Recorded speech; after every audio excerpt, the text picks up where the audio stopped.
我是街頭賣唱的瞎子，卻為了一文錢滅掉整個幫派；是整日睡在破廟的爛酒鬼，卻讓皇朝公主朝思暮想。天元10年第一場雪，一人一牛踏在雪中向遠方走去。我叫李平安，天生就是一個瞎子，唯一的財產就是我從小養到大的牛。說起來倒也奇怪，這頭牛被人偷過數次，每次都能完好無損自己跑回來。我手裡拿着一根拐杖，老牛慢悠悠地跟在身後。喂，瞎子！一個聲音突兀地響起。以大虎為首的3人站在了我的面前。大虎3人尚未抒發而觀，混跡於市井，一個無親無故拉二胡的瞎子，自然而然成為他們欺負的對象。我不想理會，扭身要走，大虎卻先一步伸腿，將我绊倒在地。哈哈！3人發出肆無忌憚的嘲笑聲，街邊擺攤的人司空見慣，沒有人敢出聲招惹。我平靜地站起來，拍了拍身上的雪。大虎又伸手將我拐杖搶走，嘲諷道：“來追我呀！”瞎子我仍舊沒理，自顧自往前走。喂，你這個瓜怂！大虎雄壯的身軀擋在我面前，我無奈地嘆了一口氣。你們幾個再不走，巡街的就要來了。喊話的是賣豆腐的王姑娘，是這條街上出了名的美人。老板娘，你可別嚇我，我就逗逗她。王姑娘道：“閒得沒事了，逗人家。”一邊去大虎3人言語調戲一番，這才悠悠地離開了。我拍了拍身上的雪，正準備離開，吃塊豆腐吧。王姑娘遞過來一袋熱豆腐，還有5文錢，謝謝。我點頭致謝。王姑娘一笑，摸了摸老牛的頭，路滑慢點走。我半眯着眼睛，眼中浮現出王姑娘的輪廓，雖然看不清模樣，但是相由心生。我牽着老牛一步步踩在雪地上。今日收穫賣藝賺了10文錢，王姑娘給了5文錢，花了9文錢，在街邊買了一碗熱湯麵，配着免費的鹹菜和豆腐。我吃飽喝足之後，不着急離去，回去也是挨凍，在這裡老板也不會趕我。客人多的時候，我便自覺地離開，絕不給老板找麻煩。老板一碗麵，走進來的是王姑娘的男人牛二。原本他是本分的一個人，這幾年不知怎麼的，竟然沾了賭，手气真娘的差。牛二抱怨道。面館老板勸說道：“牛二，你說你圖什麼？家裡有產業，還有個那麼漂亮媳婦。”牛二哼了一聲，圖個爽快。老板嘆息着搖了搖頭，哞哞2聲牛叫，這是在提醒我天色不早了，該回去了。隨即我開門，迎着風雪離開。回到破廟裡，我裹着破舊的毯子，閉上眼睛，催動體內氣血，將腦海中雜念驅散。不久之後，小腹逐漸灼熱起來。小鎮子沒有啥子武道功法，我只能一點點探索，並且親切地命名為暖身神功。也多虧了它，我才能度過寒冷的夜晚。第二天一大早，走到街邊自己賣唱的地方。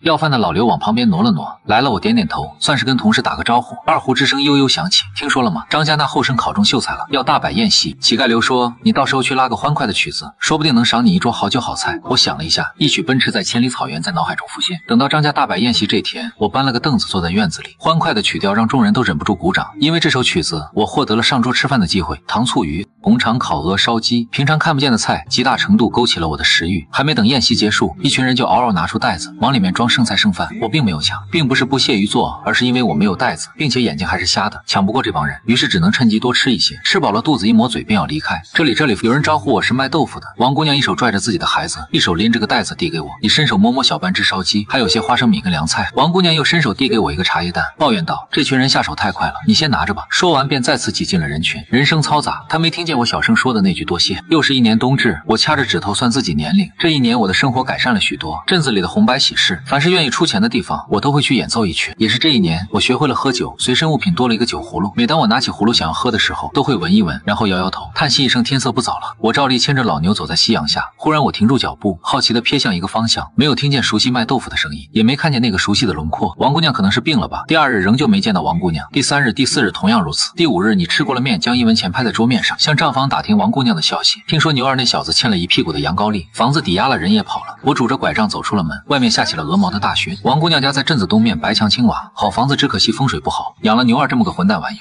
我敲了敲门，裡面沒人回應，只有狗吠。有人在家嗎？好一會兒，裡面才響起一個顫悔微的聲音：“是平安嗎？”只有王姑娘才會管瞎子叫平安。是我。屋門打開，王姑娘看到我有些诧異，隨即說道：“豆腐今天不弄，明天再來吧。”我欲言又止，最後轉身便要離開，仿佛我真的只是來買豆腐的。哎，等等！王姑娘從灶台拿了幾個饅頭，又端来一碗棒子粥，裡面還加了根鹹蘿蔔。王姑娘心善知曉，我不會無緣無故來找自己，肯定是日子實在過不下去了。我乾脆蹲在門口吃了起來。我突然問道：“以後準備怎麼辦？”王姑娘一愣，低着頭咬着唇，聲音帶着幾分倔強：“欠債還前天經地義，我害他們錢就是了。”我沒有說話，如果真這麼簡單就好了，利滾利人家吃定你了。一碗棒子面喝得底朝天，腳步聲骤然響起。以大虎為首，幾個地痞走進院子。喲，你個瞎子倒挺會挑时候，人家丈夫剛走就來，雪中送炭了。大虎笑罵：“滾滾滾，別來挨老子也沒工夫搭理你。”大虎推開我，往門口這麼一站，色迷迷的盯着王姑娘。我說：“這錢到底湊沒湊齊？上頭追我追得可緊。”王姑娘為難道再等等我，一時半會兒拿不出那麼多錢。不過我保證還保證還。大虎冷哼一聲：“就你這每天賣幾塊豆腐做夢呢？要不這樣，以我跟郭公子的關係，幫你說一說話，寬限個1年半載都是小事兒。”王姑娘疑惑的看着他：“你能幫我？”當然，只要大虎拍了拍王姑娘攥着的手，撲哧撲哧吱，門口突然傳來不和諧的聲音：“你能跟郭公子說上話，這可奇了！我還沒見過狗能跟主人說上話呢。”大虎驚了半晌才反應過來，這是瞎子對自己說的話，你 TMD 找死啊！這不關他的事兒，平安你先走吧。王姑娘着急道。大虎從腰間抽出明晃晃的片刀，冰冷的刀片貼在我臉頰上。瞎子不去街頭乞討，跑来這英雄救美了。話音剛落，刀影一閃而過，大虎只覺得自己手中這口刀上下翻飞，一沉一声，下一瞬間刀口便貼在自己脖子上。那個曾經被他欺負過無數次的瞎子，此刻卻手握着刀站在他的面前，寒意彻骨。大虎眼皮抖了抖，老子可是郭公子的人，有本事你把老子砍了！大虎不信我敢动手，我用刀柄狠狠戳了戳他的胸口，一陣剧痛傳來，哇的一聲，大虎一口鮮血噴了出来。大虎的小弟都嚇呆了，這些地痞流氓哪見過這場面？滾吧！大虎被小弟搀扶着倉皇跑了。我将碗递給王姑娘一抹嘴，謝謝你，還是出去避避風頭吧，這群人会找你麻煩的。王姑娘滿是擔憂，我用手壓了壓頭頂的草帽，轉身離開了，靠在不遠處的一條巷子裡，拉着老牛坐下。天邊的黑雲又積了一層，天漸漸黑了下來。從街頭浩浩蕩蕩走來20多個手持各類武器的漢子，一群人直奔王姑娘家中。經過小巷子的时候，卻突然停下了。我斜靠在牆的一邊，身後還跟着一頭老牛，將巷子的路給堵死了。張大哥就是這小子！一見到我，大虎頓時火冒三丈。瞎子！張武沒想到將大虎一行人嚇得屁滾尿流的人，竟然會是一個賣唱的瞎子。我想跟你們當家談一談，可否引薦一下？我低沉的嗓音順着風飄來。張武冷哼一聲。我們當家的沒空見你，你殺我兄弟，這事得要個說法。我也不想多管，可誰讓他天天送給我豆腐吃？你知道誰能拒絕一塊豆腐呢？呼呼風雪吹得人有些睜不開眼，耳邊忽然傳來咔嚓咔嚓的聲音，黑影猛然撞破血幕，隱約還夾雜着出鞘的刀鳴之音。我的速度極快，噗噗幾聲悶響，便只剩張武還站立着。張武屏住呼吸，知道我是個瞎子，趁其不備，手中大刀在空中劃出殘影。我回手一刀，借着刀勢的速度，一道淡青色的刀光在空中劃過一道弧線。張武在地上翻滾了幾圈，砰的一聲摔在地上。大虎早就嚇傻了，渾身汗毛直豎，癱在角落。好漢饒命，好漢饒命！小的們有眼無珠，冲撞了大人。平日裡威風凛凛的張武，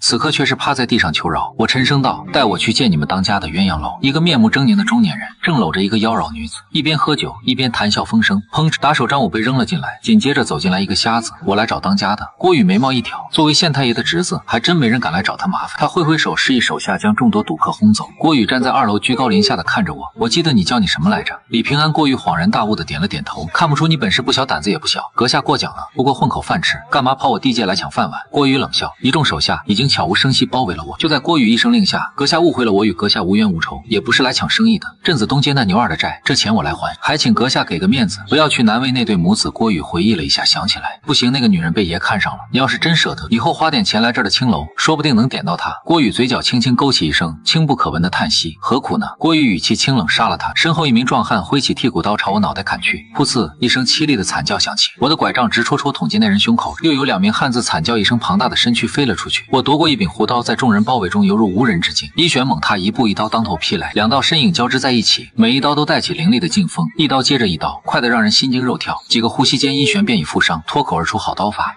離開軍營多年，這等高手實屬罕見。又是一刀襲來，一旋抬刀想要防禦，但這一刀卻只是在空中交織成一張大網，飄忽不定。我後退收刀，沒有任何花哨的刀光緩緩落下。這是什麼刀法？一旋口吐鮮血，帶着一種絕望的語氣。聽風，聽風，刀法好名字。一旋重重栽倒在地。郭宇看形勢不妙，當即拔腿就要逃跑。我一扭身旋風，一把甩手一刀，直接將郭宇釘在木門上。閣下身手了得，是在下唐突了。牛二的債我不要了。郭宇做着最後的掙扎，我沒有說話，用刀給出了答案。摸了摸滿身的血污，無奈嘆了一口氣。你這話要是早說，不就沒事了嗎？刀已出鞘，哪裡還有和談的餘地？我隨手掏出酒壺，仰頭，那是我最喜歡喝的烈酒，外面的雪很大，比酒還濃，濃得化不開。天元12年新年的鐘聲剛剛過去，可鎮子上卻沒有半點餘人。10餘日之前，有人血濺鴛鴦樓，只留下一張紙條替天行道，而行凶者乃是賣唱的瞎子李平安。我的畫像傳遍了大街小巷，官府出重金懸賞，一時之間5塊標人蜂擁而出。豆腐賣豆腐了，熟悉的聲音，熟悉的小攤，還有熟悉的豆腐香气。王姑娘穿着一身棉衣，小臉凍得通紅。在這場災難之中，她幸免於難，知情人全部葬身於那個夜晚。她像往常一樣望向那個方向，只是再也看不見平日裡牽着牛的人。崎嶇的山路中，我牽着老身，深一腳淺一腳踩在雪地，手中拿着一塊凍了的豆腐。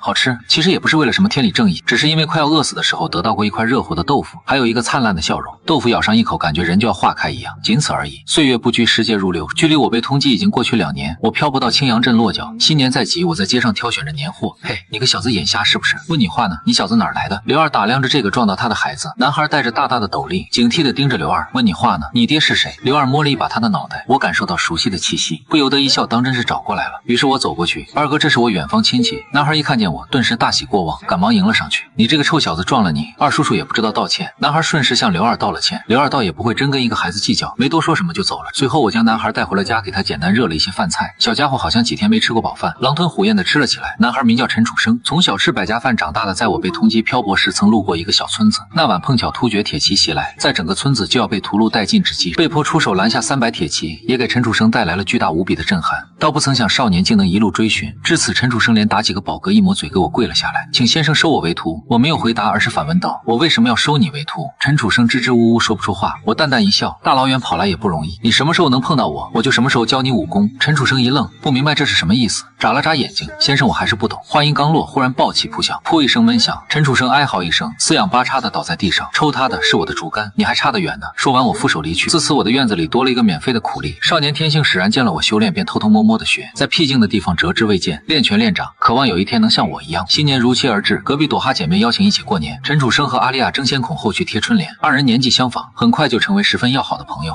我和朵哈在準備年夜飯，等飯做好了，院子裡也多了一個大雪人。楚生和阿麗亞小臉凍得通紅。吃完飯後，陳楚生找了一張小方桌，將紙鋪在桌面上，拿着筆歪歪扭扭寫着字。阿麗亞見了好奇道：楚生你在幹嘛呢？在給母親寫信。我驚訝道：你還有母親？上次在村子裡怎麼沒看見母親在京城？陳楚生道：爹爹死後母親就改嫁了。阿麗亞問道：那你為什麼不跟母親一起去呢？陳楚生有些失落說道：我要是去了，母親就不能去了。阿麗亞當即道：楚生的母親是個壞人，竟然為了繁華富貴拋棄了自己的孩子，母親才不是壞人呢。陳楚生抬頭，語氣加重了幾分，小臉上帶着幾分憤怒，他都把你拋棄了。阿麗亞頭一次見一向溫和的楚生發脾氣，聲音低低的：爺爺和爹爹都被突厥人殺死了，母親無依無靠，她嫁到京城就能過好日子。阿麗亞鼓着小臉氣憤說道：那也不能拋棄你啊，我是陳家的男子漢，不怕吃苦，而且我還要為爺爺和爹爹報仇呢。伴隨着爆竹聲響起，少年如實說道：轉眼已是2年，這年陳楚生15歲，滿足了當兵的年紀，只是他尚未成功拜我為師。不過在日復一日，年復一年的鍛鍊下，本來心浮氣躁的少年，性子磨練得愈發堅韌不拔，而他的身手也在與我的鬥爭中慢慢成長了起來。於是在某一天，少年向我告別了，他準備去參軍了。這裡的生活確實美好，可他仍舊沒有忘記自己的使命。離別那天是9月份，我和阿麗亞、老牛都來送陳楚生。阿麗亞淚眼朦朧，將一個包裹交給陳楚生，這是給你做的鞋子，還有一些乾糧，你留着路上吃。陳楚生笑了笑，然後鄭重地跪下，給我磕了3個響頭。先生教誨之恩，楚生永生不忘。我淡淡一笑，用力拍了拍他的肩膀，沉默片刻，輕聲道：一路平安。陳楚生走出去好遠，回頭冲我們招手道：回去吧，等我報完了仇就回來看你們。聲音從很遠很遠的地方傳來，烽火連3月家書抵萬金。陳楚生的信斷斷續續從邊關傳來，從信中我得知他順利當上了兵，也知道邊關時不時在打仗，有消息說最近對突厥要有大動作，大軍扎營在不毛之地，天寒地凍，冷得讓人發抖。陳楚生穿着一身破舊軍裝，吸了吸鼻涕，找了個地方生了堆火，小心翼翼地烤着地瓜。爺爺爹，今天我殺了3個突厥士兵，他們年齡都不大，好像只比我大幾歲，他們是不是也有親人了？他們死了，他們的親人會難過吗？陳楚生自顧自說着，戰爭仍舊在繼續。陳楚生認識了很多朋友，有個年歲跟他差不多的小子，大家都管他叫胖子。胖子是個話癆，之所以當兵是為了掙錢。陳楚生問他，然后呢？胖子說可以買大房子娶媳婦兒，老娘也不用织布賣錢了。陳楚生笑了笑，搂住胖子肩膀，我相信你一定可以。大军開拔，胖子和陳楚生調到了不同的隊。臨走的時候，胖子將手裡的餅掰開2半，後會有期，兄弟後會有期。陳楚生再次見到胖子時，是在打掃戰場的時候，這個一心嚷嚷賺錢娶媳婦兒回家孝敬老娘的胖子，現在冷冰冰躺在屍體堆中。陳楚生靜坐一晚，隨後埋葬了胖子。戰爭到了白熱化階段，誰都知道這將是最後一戰，士兵們都暗自竊喜，打完這場仗就可以回家了。但同時也意味着這場仗會異常慘烈，因為雙方誰都清楚，只有殺死對方才能活着回家。臨戰前一晚，陳楚生磨着手裡的劍，聽說了嗎？我們軍營來了個修士，明天他會跟我們一起上戰場。軍營裡士兵們竊竊私語，有一個厲害修士的加入，這讓眾人都放心不少。今夜無眠，陳楚生坐在樹樁上，看着遠處朝陽一點點升起，忽然笑了笑。3月剛過，我在家裡倒騰着菜園。阿麗亞從圍牆冒出頭來，大叔楚生有沒有來信啊？還沒呢，前線戰爭剛剛結束，士兵們還沒安頓下來，信不可能這麼快就到。轉眼又過去2個多月，陳楚生的信還是沒來。朵哈和阿麗亞都擔心他出事了。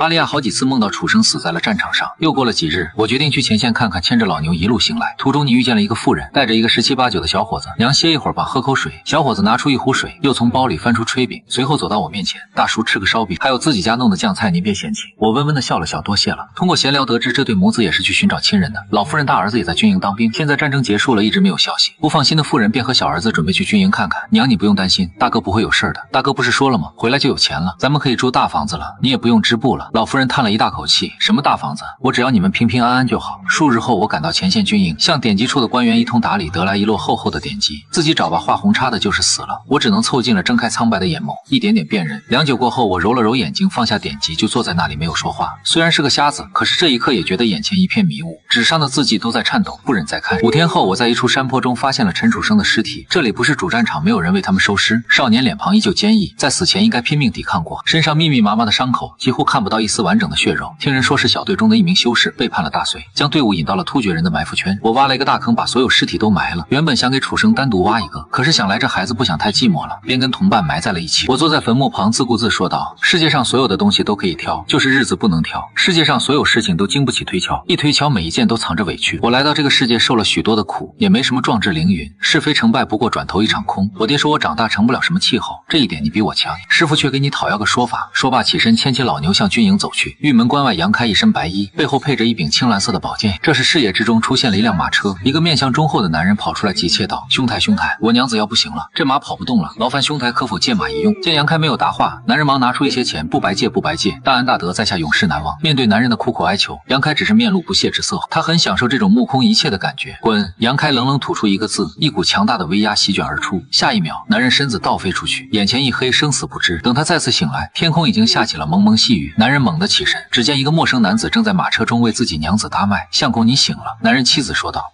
男人正欲說話，忽然胸口一熱，一口鮮血噴了出來，淤血化開，還需要養一些時日。我緩緩開口：你夫人的性命暫時無憂了，不過與你一樣需要靜養，照我的方子吃上3個月。男人接過藥方，反應過來，多謝恩公救命之恩，說着就要給我跪下。我搶先一步扶住了他，無需客氣，舉手之勞罷了。說罷便重新戴上蓑帽，起身下了車。再會。在你起身的瞬間，男人清晰聽見了金屬碰撞的聲響，似乎是刀尖相交之聲。一人一牛很快便消失在朦朧細雨中。師兄楊開剛剛看到玉門關輪廓，便有幾道身影在前方等他，皆是同門子弟一行人，有說有笑，正商量着去了城裡到哪家下館子。細雨微風之中，卻有個人影向這邊走來。他走得很慢，但一現身就像是一把出鞘的利劍，帶着一種天然的殺氣。楊開幾人紛紛轉頭警惕地盯着那人。我走到不遠處，便站在了那裡。楊開察覺到對方氣息並非普通人，開口道：閣下有何事？在下想向楊公子討個說法。我微微低頭，感受着雨珠從蓑帽上劃過。楊公子是修行中人，自當明心見性，為何要在戰場裡同外敵，害死128名大隋將士？雨水浸透了塵土，氣氛詭異地沉默下來。幾位師兄弟诧異地看向楊開，這種事很符合楊開的行事風格。這些年師兄弟早已習慣了，可是幫助境外之敵殺害本國將士，這事情做的屬實有些過分了。家國情懷人皆有之，楊開眼中閃過一抹狠色。這種事情他自己不在乎，但是被師兄弟知道了，難免會留下隔阂。但他卻又不屑於去反駁，做了就是做了，沒做就是沒做，討說法。那你是為他們中哪一個討說法？楊開反問說出來，楊公子可能也記不得了。我平靜道，他不過是众人之中最不起眼的一個罷了。我解開蓑帽的帶子，又脫下了蓑衣。這時幾人才看清我的腰間掛滿了刀尖。楊開嘴角輕輕勾起，不自量力。我忽然笑了，抬腳向楊開走去。最後一個問題，據我所知，你應該不缺那些錢，為什麼要幫助境外之人呢？楊開身後的那柄寶劍嗡的一聲響了起來。螻蟻一樣的人物死就死了。楊開不屑地出聲道：我拔刀出鞘，動作簡單樸素。是啊，螻蟻一樣的人物，可是你今天就要死在螻蟻的手裡。我的動作由緩變慢，似乎只在一瞬間，完全沒有提速的這個過程。手中的朴刀撕裂雨幕，似是承載少年可悲的夢想，勢不可擋。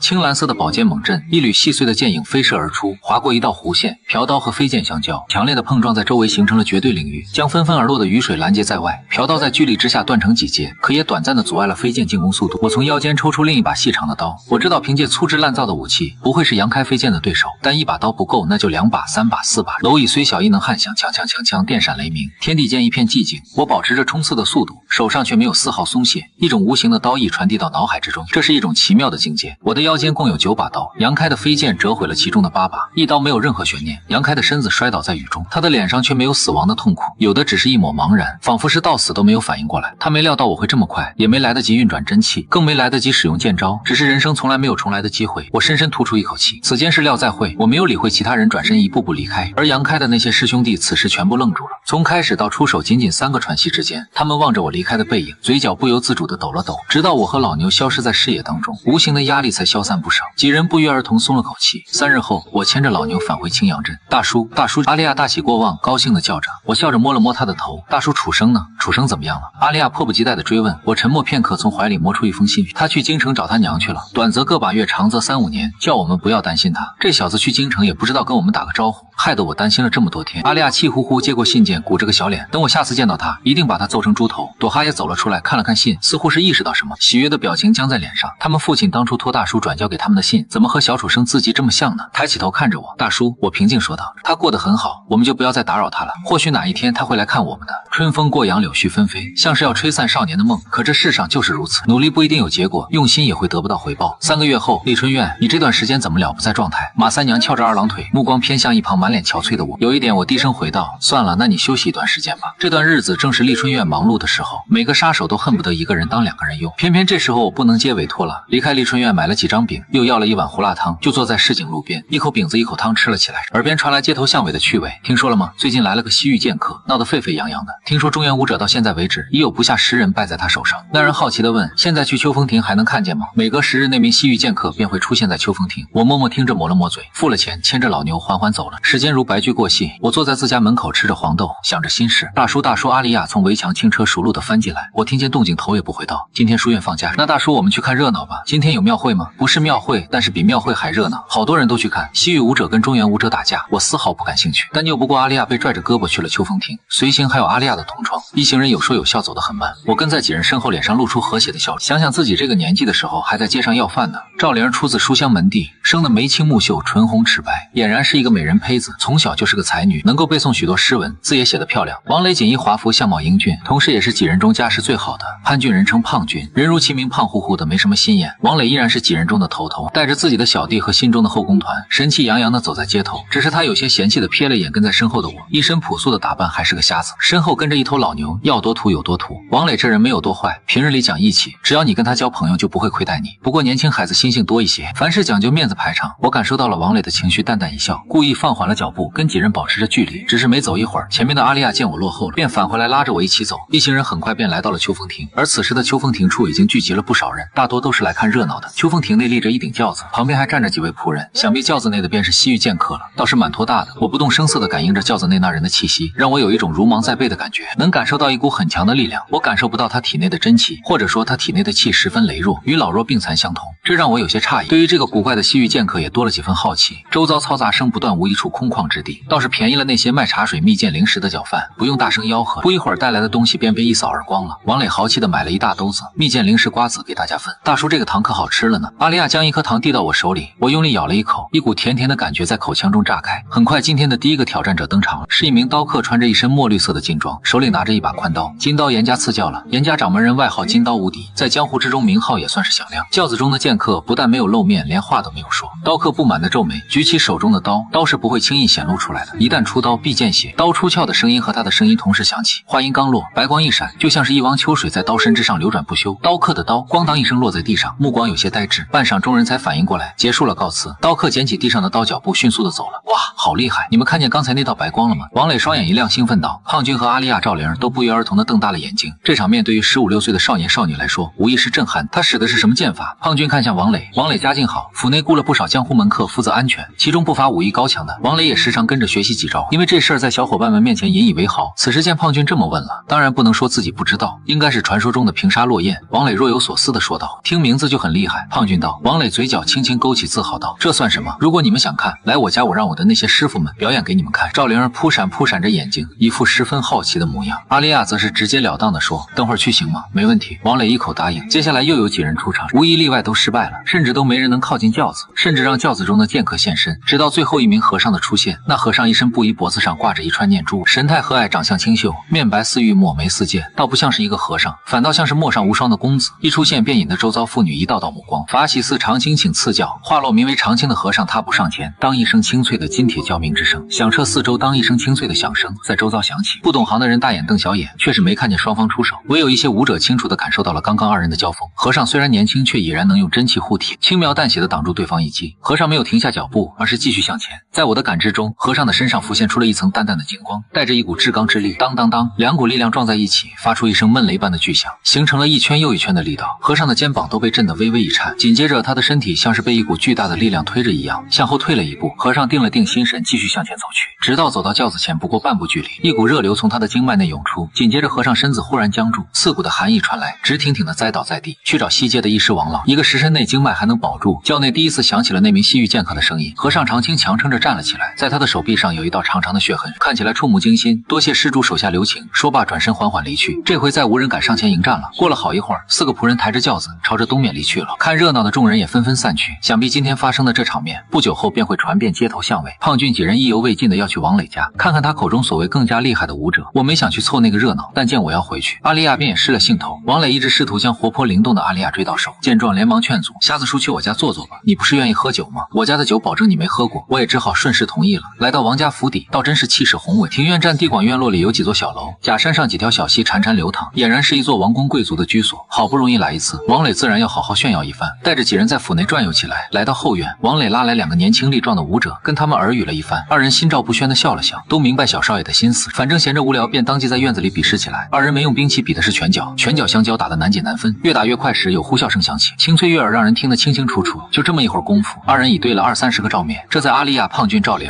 眼中可比秋風亭那幾場戰鬥精彩多了，一個勁兒的叫好鼓掌。我坐在場外淡笑不語，拳掌相交的聲音雖然不絕於耳，可二人耍的功夫都是花架子，外行看起來十分漂亮，內行人卻看得出來，比起秋風亭那幾場戰鬥差了幾條大馬路。兩人也知道，並非是真的要分勝負，主要還是逗逗小少爺的朋友們開心。反正皮糙肉厚又都收着力，挨幾拳也無所謂。我坐着有些無聊，試圖調轉體內真氣，卻只覺得胸口越來越悶心，煩氣悶，無奈只得放棄，吐出一口浊氣，引得一縷縷清風驅散了心中的燥熱。道友也是修行中人，身旁傳來一個溫和的聲音，我微微一愣，方才自己竟然毫無察覺此人到了身邊，想來是剛才陰真氣亂竄故至心神煩亂，只是我並未流露出什麼表情，平靜道：在下不過是個學過幾天功夫罷了，談不上什麼修行之人。老者微微眯起眼睛，打量了一眼我，一身素衣，看不出什麼法力道行，但沉穩中透着一股清靈，顯然是一位實力不俗的高手。我不愿在他人面前露怯，只好屏住呼吸，催动體內的真氣，讓自己的呼吸變得順暢起來。好香的酒！老者鼻子微動，我解開酒囊，10餘年的佳釀，这還是上次委託時那個開黑店的掌櫃免費送的。老者咽了口吐沫，二人當即對飲起來，一面喝酒一面談話。老者瞥了一眼我身後的二胡先生懂旋律，勉強混口飯吃罷了。不知老朽可否有幸能聽先生一曲？我溫溫笑了笑，这人談吐不凡，想必不是王家的長輩便是貴客，自己冒昧來做客，哪裡有拒絕的道理？當即解開綁在二胡上的繩子，那就獻醜了。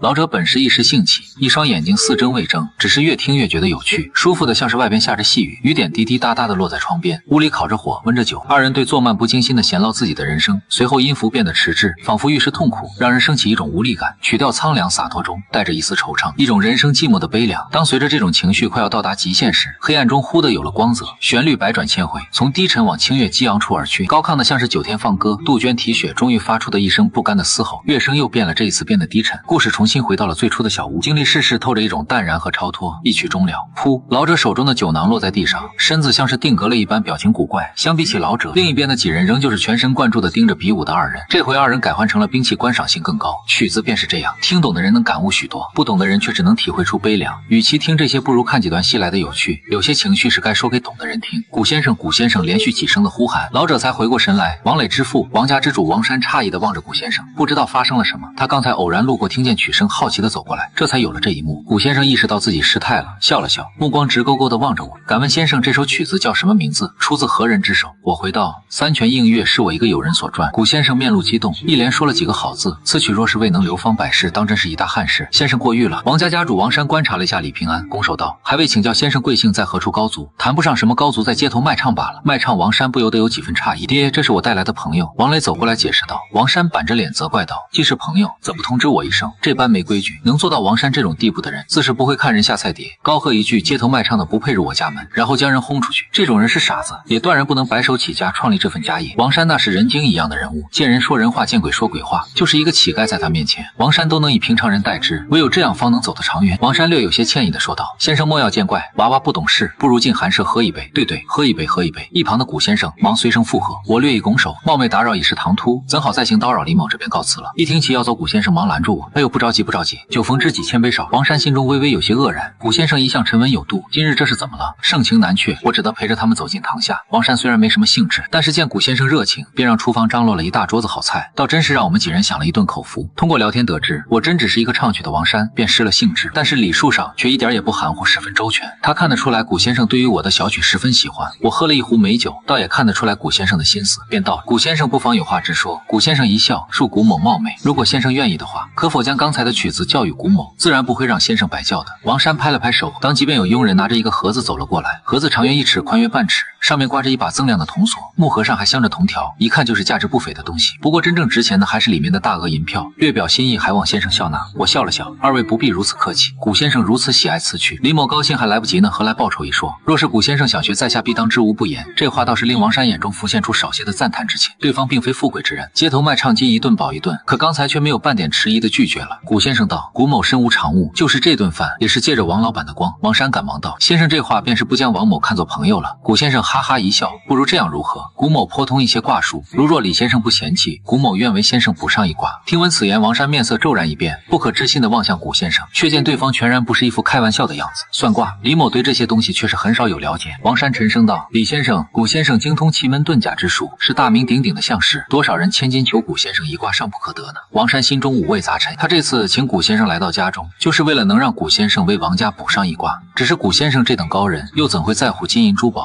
王山將其視為上賓，為的就是哪一天古先生一開心，為王家補上一卦，那就是他最大的心願了。可誰知今天一個賣唱的來到府中，拉了個小曲，便將古先生的卦術求來了。王山想投河自盡的心都有了。你喜歡小曲早說啊，整個安北4鎮唱曲的老子都能給你找來。我頓覺有趣便道，那就有勞古先生了。只是不知道古先生需要一些什麼，生辰八字我可是沒有的。我穿越到這個世界便在乞丐窩裡，哪裡會知道自己的生辰八字？古先生笑了笑，先生小瞧古某了。古先生拿出一方試盤，奇門試盤主要由地盤8卦、人盤8門、天盤9星、神盤8神以及3奇6儀組成，巧妙地將相術與五行融合一體。天地人神盤及3奇6儀各有所代表之象與數及各自的五行屬性和生殺關係，信息縱橫成網，可迅速準確完整地描述時空中天地人事的前因後果，或反映事物的發展階段，或反映事物發展的結果，或反映出避或趨吉的發展規律。古先生問了李平安幾個問題，無非是姓甚名誰年齡幾何，又仔細觀察了一下李平安的面相手相。按照古先生的說法，單一看面相或手相的多半都是假的。因果命運是一個龐大的計算工程，不是你帶入一個加減法便能解出來的。王磊幾人也沾了眼福，在一旁好奇地看着。胖俊小聲地問着這個古先生是什麼人，王磊便在一旁跟幾人添油加醋地吹噓着這位古先生，上知天文下知地理，無所不知無所不曉，人稱塞半仙，這便是李先生的壽元了。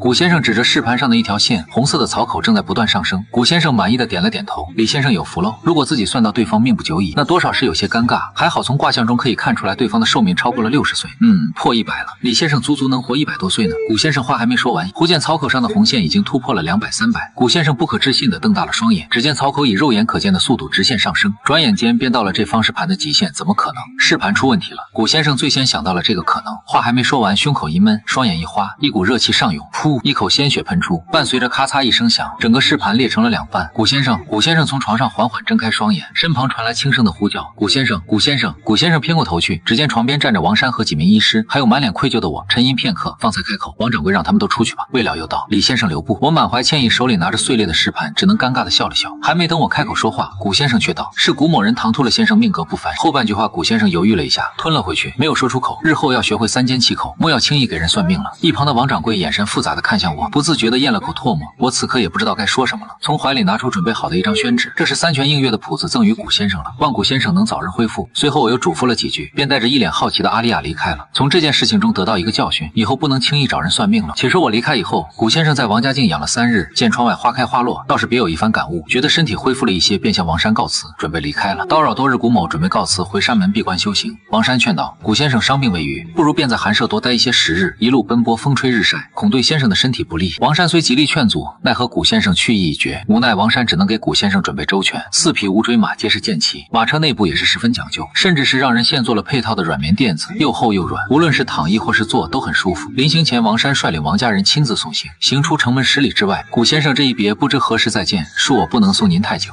王山拱手告別，片刻，馬車內傳來一個悠悠的聲音：不謀全局者，不足謀一域；不謀一事者，並不可謀一時。亂世之中，要想下好這盤棋，就必須謀之有用，謀之有為。王掌櫃雖是商賈之人，可這自古以來政商不分家，謀略則欲作還休，既要謀私利，又要謀公，既要做小人，又要做君子，事事都要兩全。你的棋落在了大隋的對立面。王家的將來大概是在那小子身上了。王山激動道：“多謝古先生指點迷津。”伊尔，快謝過古先生。王磊愣愣地说道：“多謝古先生，不必言謝。”臨別之際，還有一言，還望公子謹記。從卦象上看見龍在田，利見大人。92屬於陽爻，居於陰位，屬於師位，但是位於下卦之中，居中2為地之上，表示龍已經崭露頭角。如果遇到大人物，可以獲得進一步的磨練和栽培。另外，若得到大人物的提攜，會更加順利。這個大人便是你自己的貴人。王磊露出疑惑的表情，就聽一旁的老爹謝個不停。7月初9，新鬼挑西瓜，這是一種習俗。傳言新鬼要在7月初9晚上挑西瓜，所以到了這時候，晚上盡量都會少出門，並且不能把西瓜帶到家裡，要在自己家門口和窗口插上柳枝，以此來辟邪。只是這種習俗，至今除了一些老人，沒有多少年輕人當一回事了。街上還是有人在賣已經裝扮好的柳枝。我本着寧可信其有不可信其無的心態，挑選了幾支柳枝，價錢倒不貴，5文錢一個。我正準備回家，卻見一個熟悉的身影從驛館走出來，眼中呈現的是一個人清晰的熱圖像。雖然看不清細節，但是能從氣息中分辨出對方的身份。這人是那日在秋風亭挑戰西域劍客的和尚，好像是叫常青。我对他有一些印象。常青手裡拿着一包药，臉色有些蒼白，没走幾步，整個人忽然踉蹌地往地面跌去。我及時出手扶住了他，稍稍檢查了一番。經脈受損雖然治療得及時，可對方卻並沒有得到休養，反而似乎在那之後又與人交手，導致身體受損嚴重。我正想着該怎麼辦時，老牛哞地叫了一聲，示意我將這和尚放在自己背上。我稍稍猶豫了一下，便將人放在老牛背上，暫時將他帶回了家。常青從昏迷中醒來，打量了一眼四周的環境，喝點藥吧。我端來一碗湯藥，常青忙起身，多謝施主，不必客氣。禅師在秋風亭一戰受損嚴重，應當好好靜養才是。常青和尚念了一聲阿彌陀佛，技不如人，一笑大方罷了。我安慰道：自古不以成敗論英雄，何來嘲笑之說？常青笑了笑，接過我的湯藥，稍稍抿了一口，一仰頭便將藥喝了下去。片刻的功夫，頓覺神清氣爽，眼前一片清明，體內仿佛有一股熱流在經脈中奔騰起來，順着丹田流向四肢百骸，不但不再覺得寒冷，反而有一種灼熱的感覺。每吸一口气，都有一股熱气，四肢百骸舒暢無比。常青和尚一愣，自家調配的藥方沒什麼高明之處，禪師可覺得舒服一些。常青點頭如搗蒜，多謝施主，多謝施主。想必這藥材價錢不菲，奈何小僧身無一物，不知該如何報答，無礙舉手之勞而已。禪師可否跟寺廟的師兄弟同行？在下也好去通知一下。常青道：在下獨自一人在外遊歷，並無友人同行。那禪師便在寒舍休養一些时日。常青本想拒絕，可想了想自己這身體狀況，倒真是不允許他做出別的選擇。阿彌陀佛，多謝施主，貧僧感激不盡。常青和尚便暫且在我家裡住了下來。一晃眼數日過去了，在我的調理下，常青和尚的身體逐漸恢復了過来。和尚與瞎子倒是蠻談得來的。常青去過許多地方，各地的風土人情、民間故事、旅途經歷都令我十分感興趣。我身上也有許多吸引常青的地方。我們二人越聊越投機，關係也越來越融洽。雖然只是短短幾日，卻已結下了深厚的友誼。這日我正在家中鋤地，忽然氣勁力竭，體內那股亂竄的真氣再度暴走，盤旋着衝入我的丹田，衝擊着我的心脈，令我氣血翻騰，腹部發出一聲悶雷般的響聲。一股赤紅色的血濺從我口中噴出。李施主，常青和尚一步跨出，面色微微一變，一直點向我的數個穴位。一股渾厚的真氣從他的體內散發出來，一股恐怖的壓力直逼常青的五臟六腑，把我的護體真氣逼得半散半收，一部分回流到了丹田之中。常青勉強撐住身子，化解了大部分力道，用仅剩的真氣保住我。半個時辰之后，危險解除，常青長吐出一口浊氣。待到我醒來，天色已晚。常青守在床邊，一邊調息，一邊恢復着剛才消耗的真氣。我發現自己的心脈近乎快要斷了，氣血也是微弱到了極點。如果不是常青的及時出現，恐怕他現在便成為一具屍體了。想來命運當真是奇妙，幾日前我救了常青一命，幾日後常青便還了我一命。萬般皆是命，一切有因果。誰知道一個小小的善舉，竟會在關鍵時刻救自己一命。李施主感覺如何？放心，死不了。最壞的情況就是廢了一身經脈，能活着就好。我看得很開，最難的日子他都挺過來了，何必在乎這些？李施主體內有一股极難化解气之源，去不出化不掉，降不服压不住，倒真是奇怪的勁。而且這股氣倒像是佛家的氣息，施主可修煉過佛門秘法？我無奈笑了笑，這個說來可就話長了。常青看出我不願多說，便也沒有進一步探究，語重心長的道：施主現在體內的真氣極其不穩定，不但難以調動，真氣還會反噬，稍有不慎便會喪命。現在最好的辦法就是去除施主體內的那股真气，只是光靠你我二人恐怕是無法做到的。還有一方法，不知施主可否願意嘗試？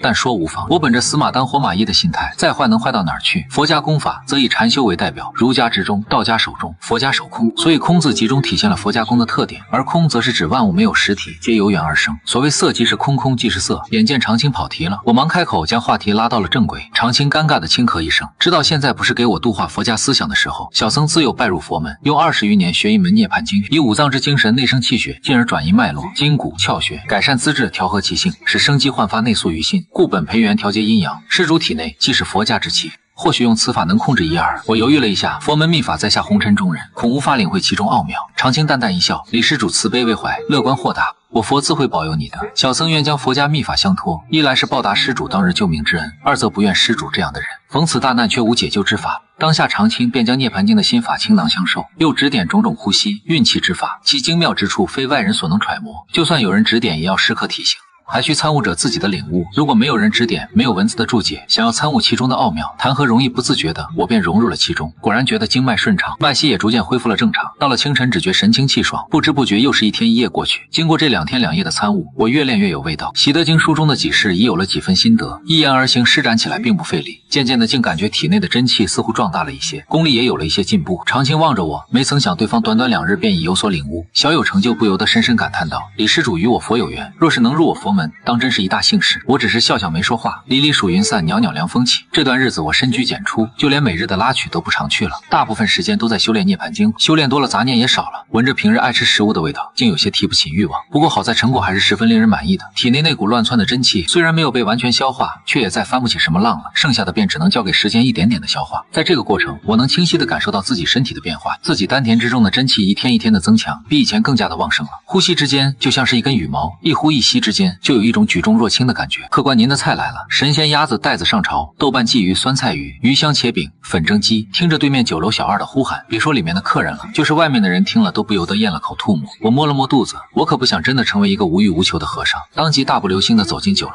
豪氣地點了一桌子美食，最後又要了一壺佳釀。我一個人以風卷残雲的速度將整個桌子的菜全部一掃而空，那場面看得周圍的人都不由得有些诧異。這是幾天沒吃飯了。我喝掉最後一杯酒消了消食，小二結賬，那邊爽快地報了價格，又給我抹了零。我一聽這價格微微皺眉，從懷裡摸出錢，心道壞菜了，錢不夠。客官小二見我遲遲拿不出錢，心中生了幾分警惕。我有些尷尬地笑了笑，今天出門倉促錢沒帶夠見效。見效客官記性可真大，應該不是常在本店吃東西，不如壓一些值錢的東西在這兒。客官回去把錢取回來，我倒真是有些為難了。自從他體內多了那股真氣，便有很長一段時間沒有接委託了。以前都是掙多少花多少，沒什麼積蓄，家裡的錢都快用光了，想必找也不找出這麼些錢來。小二皮笑肉不笑地說道：客官不是拿我尋開心吧？正當我為難之際，忽見一熟人走了進來時，街頭混混劉二，先前身為火熊幫成員，負責我那條街道的月例收取，後来火熊帮被毒蛇帮滅了，劉二轉身成為了毒蛇幫的一份子，憑借着能說會道，現在已然是毒蛇幫幫主的親信。瞎子劉二诧異地看着出現在酒樓中的我，按理說這種規模的酒樓可不是我能吃得起的，你怎麼在這兒？我笑道：二哥您還真是及時雨。劉二一挑眉，聽我說了當前的窘迫後，拉了拉我，低聲道：你小子沒錢，還跑到這兒來硬裝獨子。我頗為無奈地說，一時粗心馬虎，不知二哥可還有閒錢借兄弟我應急。劉二瞪了我一眼，你吃飯叫我付錢，說是這麼說，可劉二到底還是替我付了錢，這一桌子的佳肴價錢當真不菲。劉二付錢的時候感覺心都在滴血。客棧2樓包廂內的王山談完生意，恰巧看見了我，臉上一喜，正欲開口，我已經先一步抬腳離開了。劉二在背後不滿地嘟囔着，他剛剛得了這月的賞錢，本是想帶着相好的來這兒吃上一頓，誰知道卻替我付了錢。來都來了，總不能掉頭就走吧，混江湖的講究一個面子。來一盤涼菜，再來2碗大米飯，免費的湯來一壺。小二眨了眨眼沒了，劉二翹起腿沒了，大爺大魚大肉吃多了，吃點素的減肥。2層的王山招手叫來小二，問清楚發生了什麼。小二當即将我沒錢吃飯，劉二替他付了錢的事情說了一遍。王山若有所思地皺着眉头。古先生臨走之時的話音犹在耳，見龍在田裡見大人，如果遇到大人物，可以獲得進一步的磨練和栽培，另外若得到大人物的提攜會更加順利。那一日古先生給我算命，導致屍盤破損，自己也昏厥了。古先生醒來第一句話便對我道：先生命格不凡是在下唐突了。王山當時就在當場聽個一清二楚，將2相聯想到一起，便認定我便是古先生口中王家的貴人，叫來随從附耳幾句。打扮火辣的女子看着桌子上寒酸的凉菜，不满地說道：我們再點個菜吧。刘二橫了他一眼，拿雞毛點。这是一個小厮走上前來，劉公子，這是我們老爺吩咐我交給您的。說罷遞上來一個鼓鼓囊囊的錢袋子。劉二不解，你老爺誰呀？王家錢莊王山。劉二一驚，不過也是混迹多年的人物，壓下心頭的驚訝。王掌櫃的找我有事兒。小厮呵呵一笑，不是找您，我們老爺說了，這錢是替李先生還給您的飯錢。李先生李平安，李先生。小厮說完便拱了拱手告辭了。獨留劉二在原地發了好一會兒的神，等小厮回來匯報事情辦妥了，王山才命馬夫離開酒樓。獻媚的最高境界，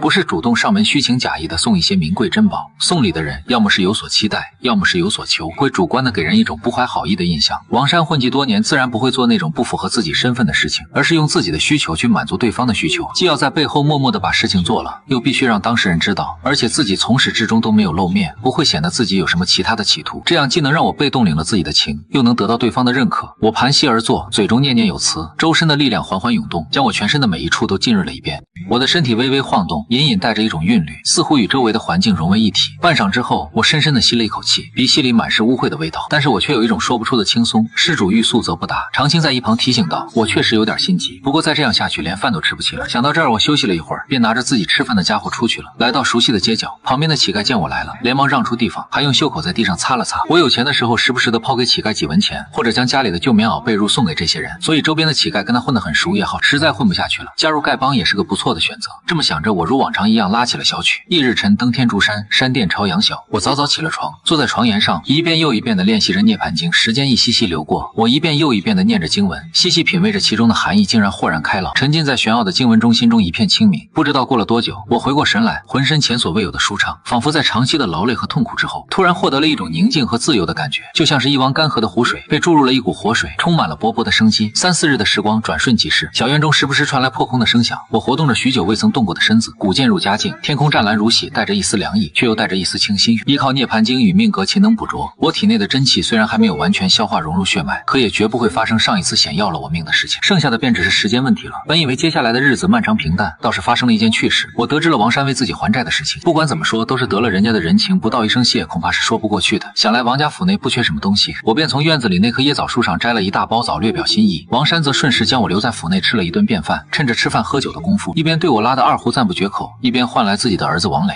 想讓王磊跟着我學習二胡。話說的滴水不漏，這倒不是什麼大事，只是我卻不明白王山葫蘆裡到底賣的什麼藥。想來王山絕不是单純的想要兒子王磊學習二胡，其中原由李平安没有貿然詢問，如果王山不想說的話，再問也沒用。我推辭了一下，奈何王山堅持，再拒絕就掃了對方的面子，只得順勢答應了。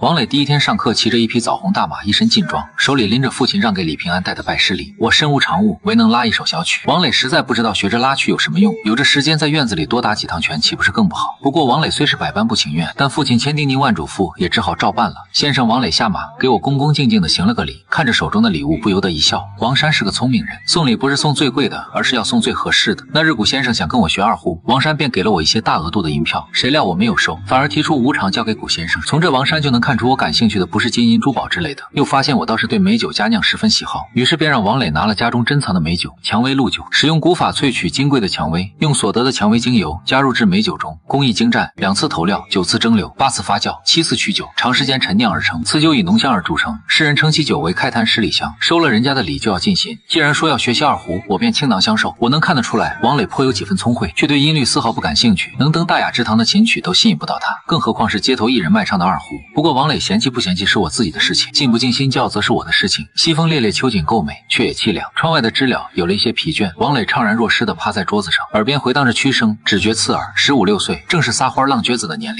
不想受約束，叛逆心理強，讓王磊學習枯燥無味的小曲，倒真有些难為王磊了。我對此也十分理解，只是受人之托又不得不教。先生，你每天不覺得无聊吗？王磊趴在桌子上，双眼无神地望着我。在他看来，我的生活實在是太朴素了，每天吃飯睡覺，街頭賣唱，如是反復，實在是無聊的緊。那什麼又不無聊？我反問。習武、看戲、逛街。王磊一口氣說了一大堆，當然我最喜歡的還是練武了。先生，我最近新學了一套拳法，打給你看。說完，王磊忽然意識到我看不見，我看出來他只是想放鬆一下身子骨，便道无礙，看不見卻能感受得到。王磊大喜，當即起身快步走進院子裡，伸手将腰間的腰帶一緊，運起一口气在丹田中擺了個拳架，一招一式的練了一遍。這幾個動作招式一氣呵成，想來是練了許久，每一招每一式都恰到好處，只是翻來覆去便只有這幾招了。我笑了笑，倒是步伐率性可愛，打了足足半個小時的拳，王磊才滿身大汗的跑回來。先生怎麼樣，厲害吧？王磊得意洋洋的說道。確實厲害。王磊道。先生你看不見，你若是能看見便知道我有多厲害了。3、5個壯漢都進不了我的身。我挑了挑眉，竟然這麼厲害，那當然了。王磊打量了一眼我的身子骨，想說先生這體格子我一個能打8個，話語出口又覺得有些不太禮貌。先生以後誰欺負你了可以找我。我笑而不語。窗外傳來悅耳的鳥鳴，我听見這聲響知道是馬三娘找他了，便道今天就到這兒吧。好嘞，一聽下課，王磊頓時大喜。王磊離開以後，我從後院的小門離開，來到麗春院，找我什麼事兒？身體恢復的怎麼樣？馬三娘對着鏡子為自己戴上最新款的玉簪，勉勉強強有委托，倒不是，只是有一個賭局，估計你會很有興趣。說着，馬三娘轉過頭，好看嗎？我毫不猶豫，好看，真會敷衍看不見，都說好看。馬三娘翻了一個白眼，將話題引了回來。那個西域劍客的事情你都知道了吧？那個西域劍客最近可是出盡了風頭，地下賭局的盤子也是越來越大，從最開開始的賭誰能打敗他，到現在已經細分出挑戰者在幾步之前倒下，二人會出多少招？我們得到消息，這人再過幾日便要離開安北斯鎮了，怎麼樣？有沒有興趣打贏他？到時候我們狠狠贏上一筆。我沉默片刻，会不會太出風頭了？你到時候蒙個面不就完了？馬三娘無所謂的說道。可是我的原則，賭金4、6開，妥了，快，還有最後半個時辰就要收盤了，想要下注的抓點緊。一個穿着青衫的汉子大聲喊道。剛喊完，那邊就有人喊着要倒茶，漢子忙跑了下去。楼上賭場，楼下茶店倒是相得益彰。安北斯鎮的賭坊大概有200余家市井的酒楼、茶店、妓院等都是賭博的场所。二哥還沒想好那個西域剑客鐵定贏，不用想，劉二吊着一根雜草，為難地看着手上的2張牌。西域劍客已是常勝將軍，可這一次麗春院的馬三娘下了一大筆錢，賭的是西域剑客敗。馬三娘一向不打無把握之仗，劉二懷疑這其中有什麼貓膩，所以遲遲不敢下決定。正在這時，腳步聲響起，我走了上來。劉二看見他略微诧異，瞎子你怎麼也來賭錢了？我将手裡的袋子放下，院子裡的樹結的椰棗熟了，剛好路過，便給二哥帶了一些。上一次替我姐為付了飯錢，還沒感謝二哥呢，小事。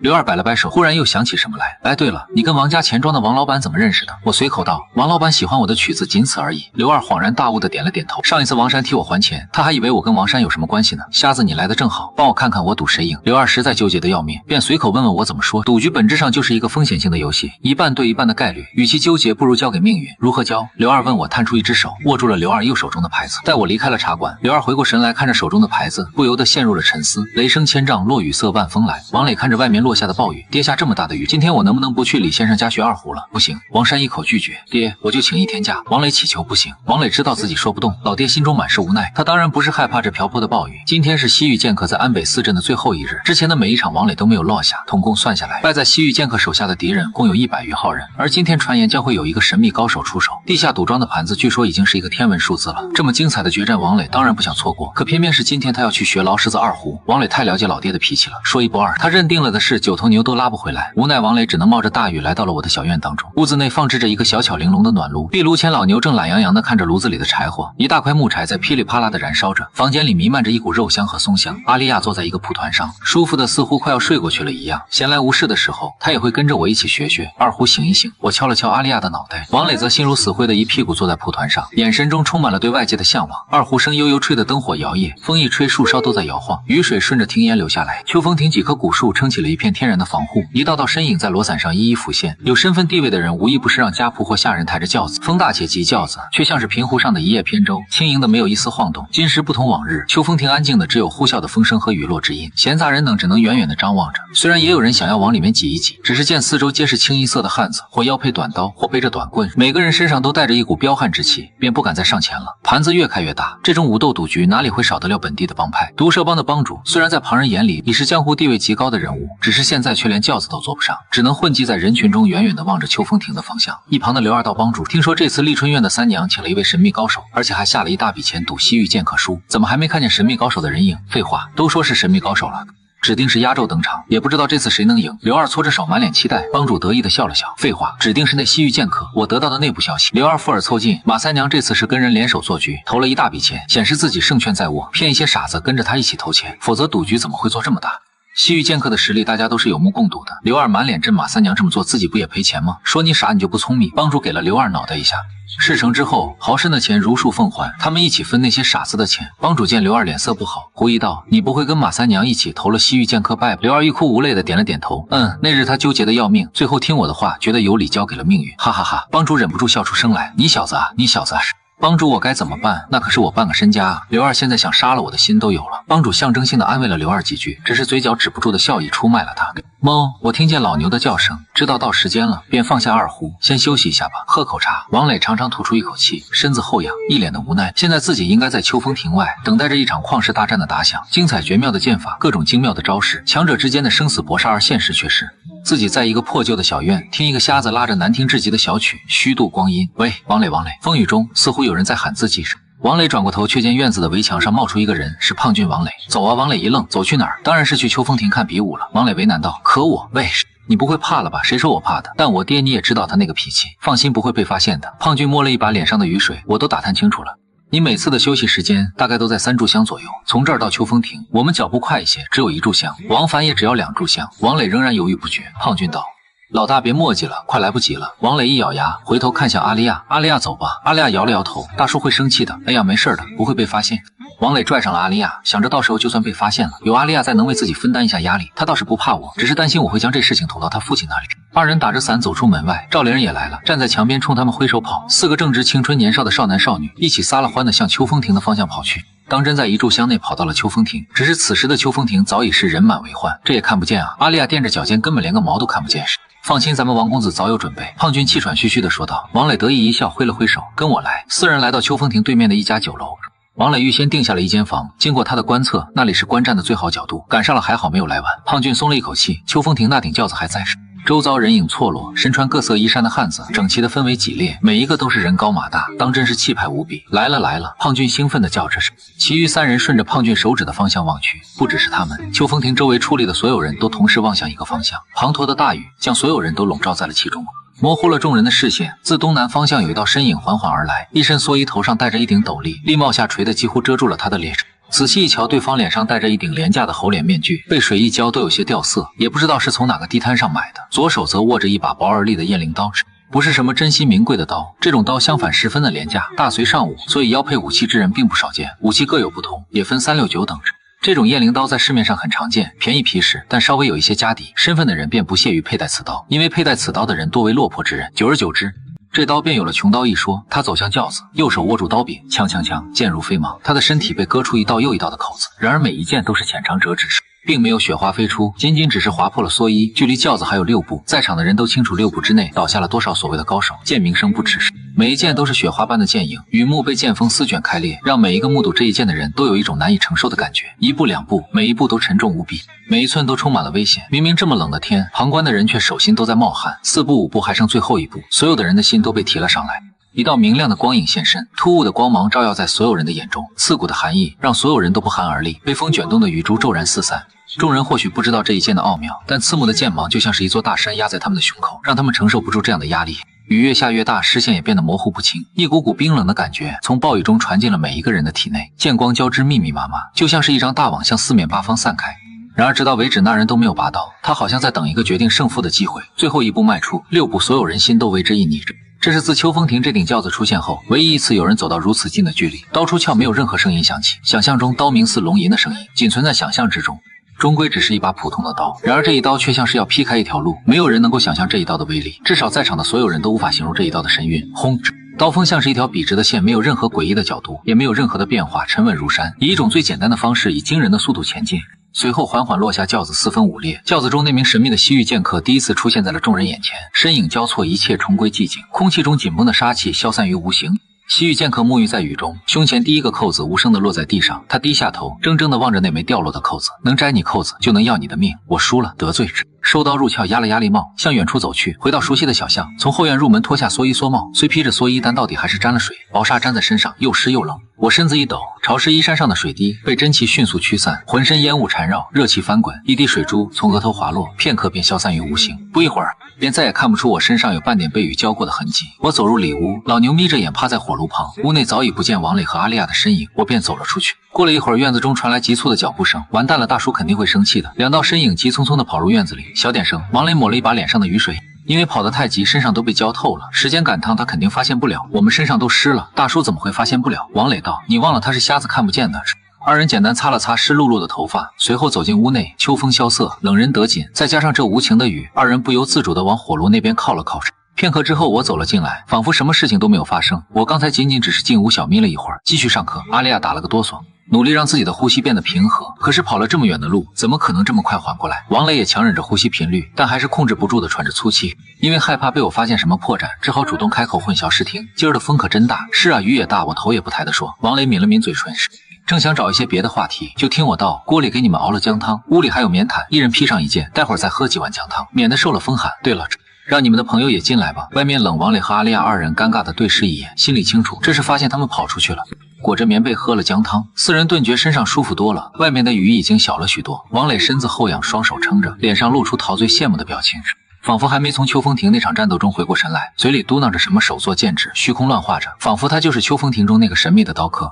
剛才那場戰鬥實在是太精彩了，你說什麼時候我能變得跟那人一樣厲害？王磊感嘆道。阿麗亞將小臉埋在碗裡，抬起頭來，那個神秘高手為什麼要戴面具啊？王磊說，高手都這樣隱藏自己的身份，你見過哪個高手招搖撞勢的？也是阿利亞若有所思的點了點头。胖俊道，按照话本小说的設定，這種神秘高手說不準就是缺了牙的馬夫，街頭的乞丐，反正不惹人注意就對了。王磊翻身站了起來，哎，你們說我要是找到了他，他會不會收我為徒？胖俊搖了搖頭，老大你什麼都不知道去哪兒找，只要功夫深鐵杵磨成針，不找怎麼知道找不到？王磊堅定地說道。我默默地坐在一旁，聚精會神地觀想涅槃經，雖然只有寥寥數千字，但我每看一遍都會有一種截然不同的感覺。每一次回想，我都能感覺到自己意念變得更加的堅定，更加的凝練。先生，你会寫字？不知何時，趙玲湊了過来，小心翼翼地望着案桌上壓着的幾張整整齊齊的宣紙，寫着玩玩罷了。我可以看看嗎？趙玲小聲道。得到了我的同意。趙玲拿起宣紙細細看了一眼，不由得睜大了眼睛。她自幼長在深閨，父親乃是遠近聞名的读書人，家中學識氛圍濃厚，琴棋書畫自然無比精通。此刻見我的字，自是雄毅如龍，跳天門虎臥鳳鵲，一橫一豎都給人一種氣吞山河的感覺。天行健君子，以自強不息。趙玲念罢愣了愣，隨即抬頭看着我的眼睛，似乎有點不敢相信，我真的是個瞎子。趙玲目光再次落在筆墨之上，良久之後方才吐出一口氣。先生的字当真是极好，平时无趣写來打發時間罷了。先生實在是過譽了，安北四鎮恐怕鮮少有人能寫出這樣好的字來。趙玲由衷地說道。這一張也是先生寫的嗎？趙玲往下翻了一頁，發現這一張跟上一張的筆墨完全不同，字跡飄風忽舉，碎鳥乍飛，寥寥幾筆，便有一種掃盡俗氣的氣度。那是大牛寫的。我指了指火爐旁取暖的老牛，趙玲噗呲一声笑了出來。先生可真會開玩笑。老牛懶趴趴的翻了個白眼，沒禮貌，外面的雨停了，4人的衣服也烤乾了，便向我告辭，準備各回各家了。臨走前，趙玲依依不捨地看着我的墨寶，隨後放回原位，喜歡就拿去吧。我忽然開口道。趙玲忙搖頭，先生的墨寶玲真好，隨意拿去。我笑道，什麼墨寶，不過是寫着玩的罷了，你要喜歡就當送你了。趙玲咬着嘴唇猶豫了一下，本想再拒絕，可最後還是點點頭。那就多謝先生了。轉眼又是3、5日的時光，我在院子裡和長青和尚对弈，我棋下的很臭，不過在與長青和尚搏殺之中，也漸漸悟出了一些招數。再加上命格棋能捕捉的作用，很快便有了一些造詣。雙方你來我往，两军廝殺。隨着长青強攻不成，棋盘上的形勢逐漸偏向於我。我臉上露出了頗有成就感的笑容，不枉自己兢兢業業這麼多時日，終於要贏長青一盤了。長青手捏黑子，皺眉沉思。忽然長青將手中黑子放下，一揮手將棋盤上的棋子打散。君子以自強不息，命運多舛，國難當頭，你我卻只能在這兒玩物喪志，空磨時間，可悲可嘆。我看着被打散的棋盤，為了不輸我，你還真是找了一個好借口。長青若有所思地昂首邁步離去。小僧要研讀佛法去了。玩物喪志，玩物喪志。我沉默片刻，那重新来一盤，那便重新来一盤吧。長青轉過身，過了一會兒，玩物喪志，玩物喪志。長青一邊嘆息，一邊轉頭了。我看着還沒有下完的棋盤，不當人子。